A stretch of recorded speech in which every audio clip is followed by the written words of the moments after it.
We're back.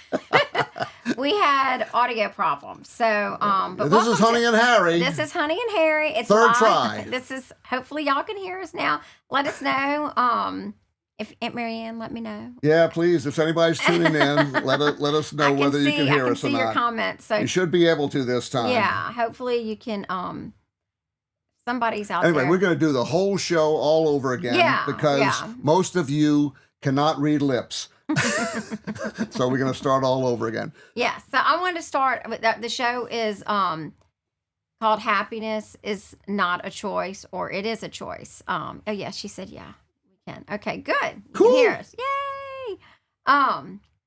So, but before I start, I had to say, I said earlier, from the Wendy show last week, I was saying how the salad bar was easy to work, and my friend Colleen called me like right after the show and was like, it is not, or maybe I called her to see how I did.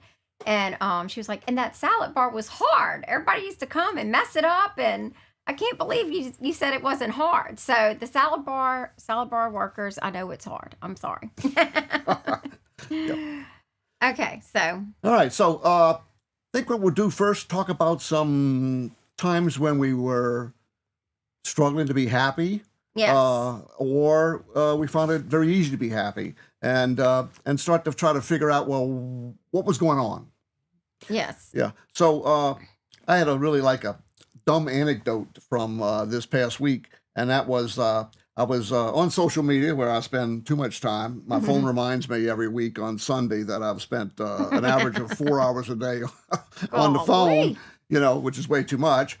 But I was, somebody's wrong on the internet. You've got to correct them, right?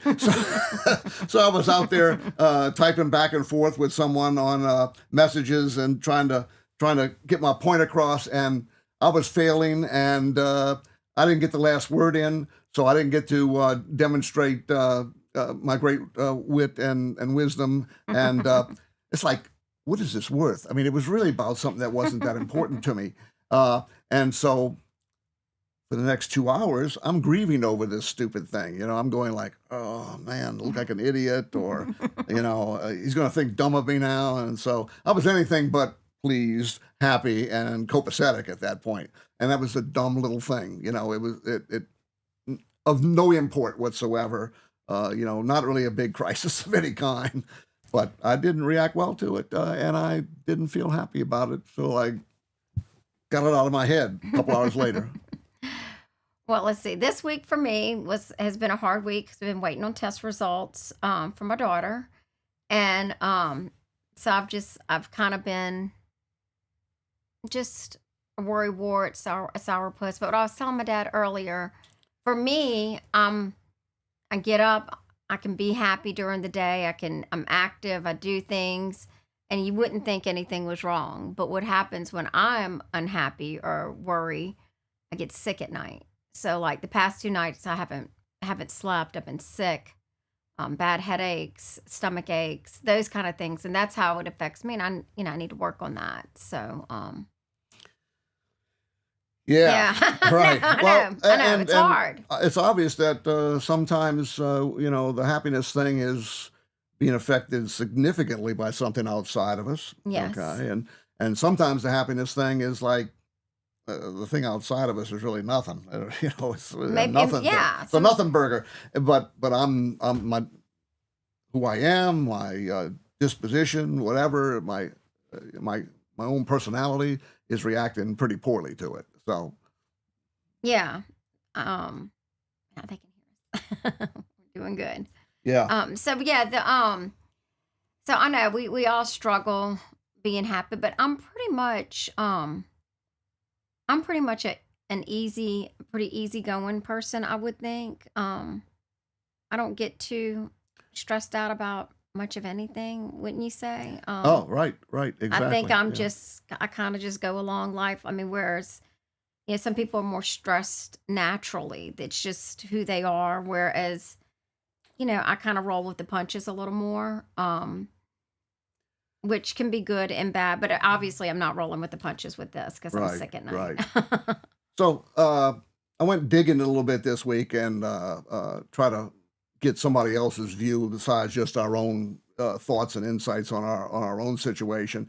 Find out whether there's any kind of substance or science to this whole thing, and found a little bit of research out there, and we'd like to share a little bit of that with you. But some of these things are external. Okay, so if something's happening to somebody else, and it's affecting us, then that's like some life event. We got a child that's sick, or we got, we're having fusses with our spouse, or our parent has a situation or passes away. So even our health, although we think it might be endemic to us, it's really not. It's like what's happening to our body here. So health, relationships, finances, all those things coming from outside of us, and they tend to have a significant effect on us at times, especially if they're serious events and so forth. Yes.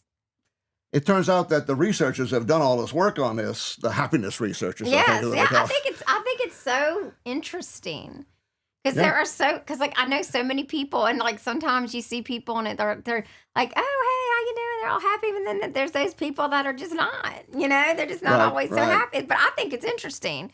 Yeah, and neither one is like good or bad. I have more than one psychology major in my family, so I know that they have thought about this and been exposed to some of this before.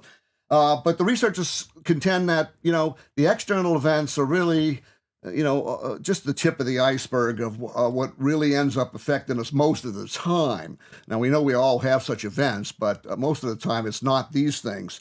Most of the time it has to do with something else. It has to do with internal disposition, things like, our personality traits and who we've been all our lives. And those things don't tend to change very easily or very, very much sometimes. And researchers claim that those personality traits really are the dominant factor in how we respond to situations and how we think about things in terms of happiness and other subjects like that. And that the attitudes, thoughts, beliefs, and perspectives that are also important, they amount to about a third or 30% of what happens to us inside when it comes down to happiness. But that's the 30% that we can do something about. That's right. Okay, we have some control of that. So it may feel like we're victims or something from circumstance, or we have these genes and genetic makeup, and this is how we're disposed. Yeah, this is how we're wired. That's a really good word. Yeah, this is how you're wired. I mean, some people, that's who you are. But we can have a significant effect still with this other 30%. So what is involved in that other 30%? That's a good question. Okay, so how would we even affect that other 30%? Okay, so we were going to take a look at that a little later, but what we want to look at in more depth right now is this thing on traits, these personality traits, which seem to dominate the whole real estate right here. So it turns out that there are actually people who conduct assessments on trying to figure out what your personality traits are and how they might affect your outlook on life. And guess what Honey and Harry did this week? Oh, look, you already put us up there. Yeah, no. Yeah. You weren't supposed to know that that's who it was. But so we'll make sure that you don't know. You have no idea who these two people are right here. But we're pretty similar just down to the bottom. That's what's so crazy about it. The last two we're very different. But at the top two, we're kind of the same. Yeah, some of these words might not. They have apparently a specific meaning to the psychologists who do the test. But these are called what they call the Big Five personality traits.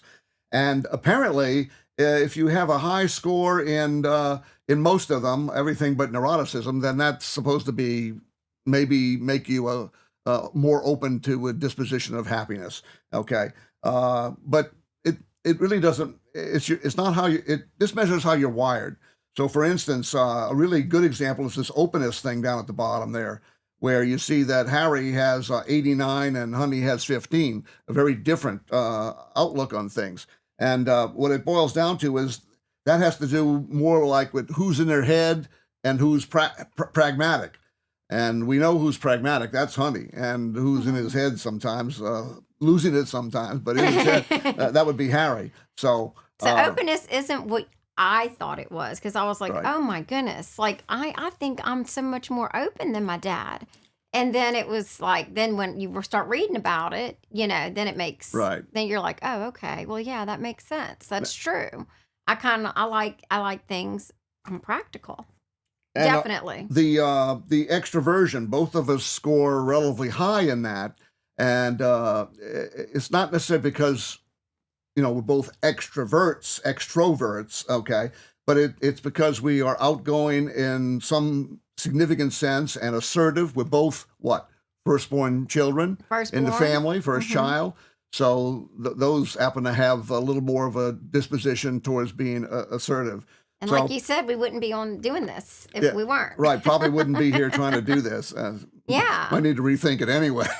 Gosh, we're doing good. Yeah, that's true. So if people are interested in this, just the computer stuff that's hard. yeah, the computer went crazy just because I pulled the plug out. No, if you're interested in this, it's called the understandingmyself.com. It's Dr. Jordan Peterson is the one who put this little thing together. He's not the one who invented all of this psychology, but he put together this site so you can go out and get measured and take a look and help maybe understand yourself a little more about why you struggle with one thing or the other, or why you succeed really well with one thing or the other. Absolutely. I thought it was very interesting. I read it, and then I never, the intellect one kind of like threw me, because I'm like, I scored low on that, but I'm not real interested in like going to an art gallery, or Right. I don't really like Right. reading books. I'm not, that's not who I am, but I'm more active. I like doing things. I've Right. always been more active, so it's not a bad thing. None of the scores are bad. No. None of them are. Now, even neuroticism, which if you're high on neuroticism, it means that you're subject to mood fluctuations and moody. That's not always necessarily a bad thing. It means that you can react empathetically to people. So, there are No, I don't think it's a bad strong thing. features to all of these and so forth. So I guess a question is then this 30%. What kind of things can we do that we have control over that can help us move away from being victims of our personality or victims of the circumstances that are happening to us? And I had said earlier, my faith is one of the things that helps me when I'm feeling really low. And people who have faith, I think you can pray. Like I say the rosary, that really helps me a lot.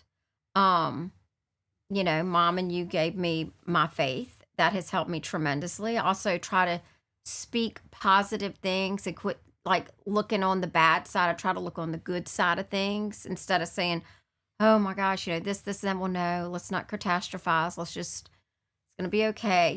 Like trying to be positive, say positive things. And then I had that website that I found today that I'm on let me bring that Facebook, up for us here. that I thought was pretty cool, because sometimes when you are having horrible anxiety or you're sad, get your Bible out and read one. I'm not a big reader, and you read those one verse, and you read a couple of those verses, and you start feeling better, and you start realizing like God's with you. It's going to be okay. No matter what happens, you're going to be able to get through this. Being positive. Absolutely. That brings And that's us, a choice.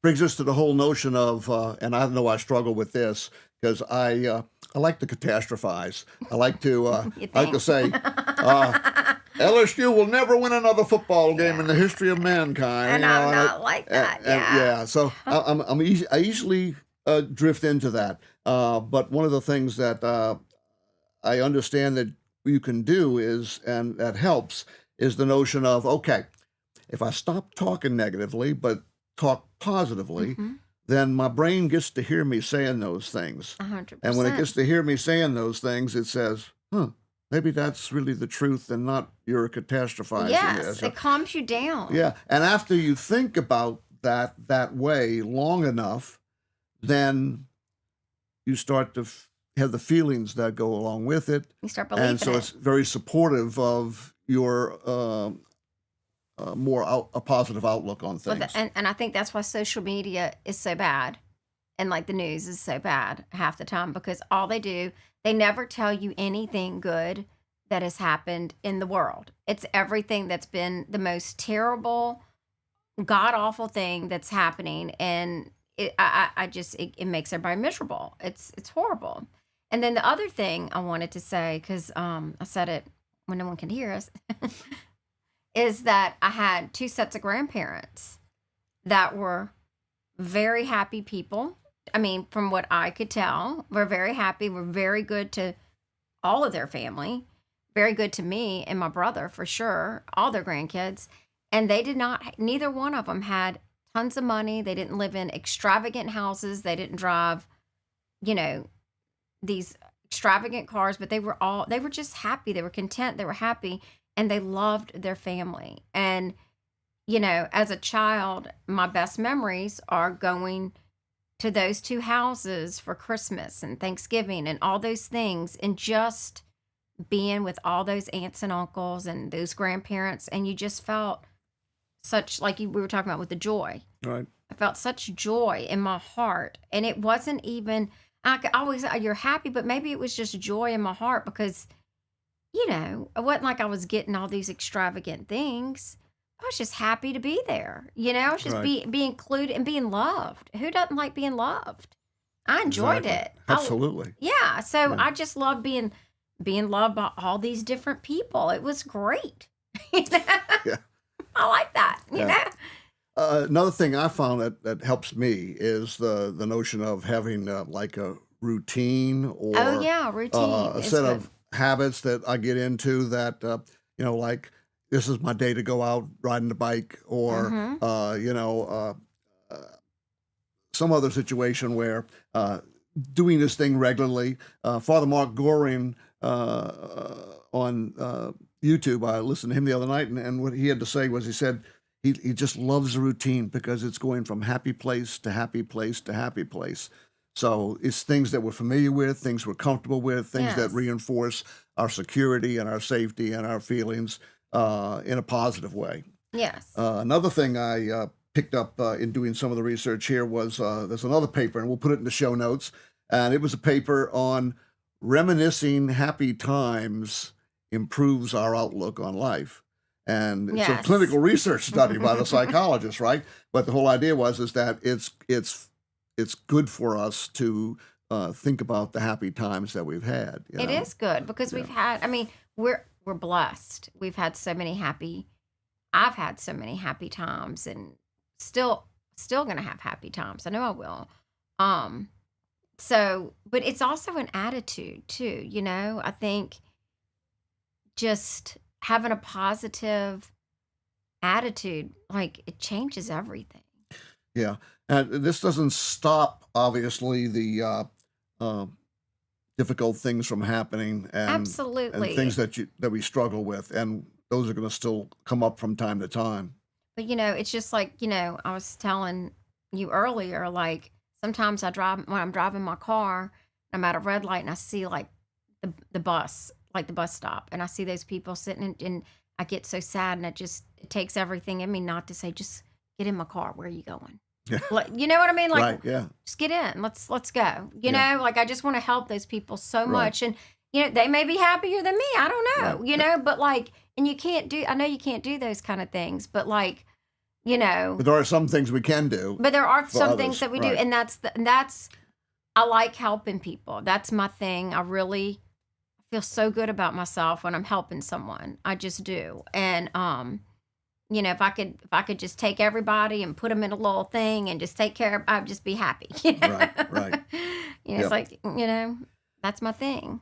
And I think I put in the blurb about the broadcast that we would think about the difference between happiness and joy. Yeah, yeah, that's I was bringing up joy earlier. And what I think joy, what we say, happiness is external. You were Or it saying feels it's like, lighter or less significant than and you were joy. saying like joy just is like you were saying, like a birth of a child, or Right.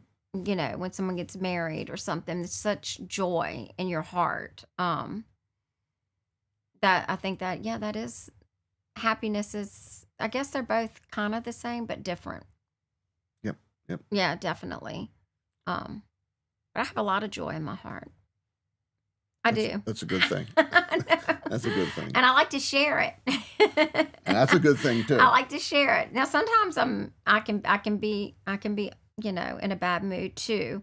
But for the most part, I can say I think I'm probably high up on the happiness factor. It takes a lot to pull me down. And also if something bad happens to me, I don't like to go back and revisit it all the time. I like to move forward. Yep. That's that low score on the neuroticism thing indicates that. She just move on, man. I'm moving on. It's like it happened. It's over. Yeah. We're done. Let's go. Right. So, because when you focus on things that are negative, that have already happened, you can't change it. You're missing all the awesome stuff in front of your face. Exactly. And it's just, I'm not going to waste a day on something that happened. Who cares? So you don't want to stew a little longer in it like me. I like to sit in it. I don't, because there's nothing you can do to change it. Yeah. There's a lot of things you just cannot change. Like I always say, the past is the past for a reason. Yeah. Hopefully you learned something. Move on. Start over. And then every day's a new day. With that 60%, if it gets in our way and we struggle with it, you just forgive ourselves. Absolutely. That's something you can't help. That's who we're wired like, No, that's how sometimes, you can't move past things. Sometimes it's horrible and it's hard, I'm sure. But I think my ADD helps me move past things. That's a good thing then. It is. Like it was a terrible thing in school, but it's a good thing because I forget. Right. So, well, hopefully everybody heard us. Can't read to see. I'm kind of far to see, but I'm hoping y'all could hear us now for the second time. Yep.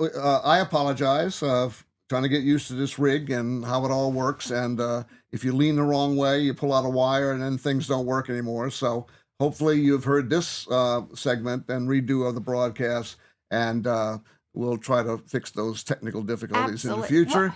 And we'll bring you a great episode next week as well. Yes. And we're already working on identifying some people that might want to be interviewed on the show. And so we hope to announce that in the coming days as well. So y'all all take care, and we'll see you next week.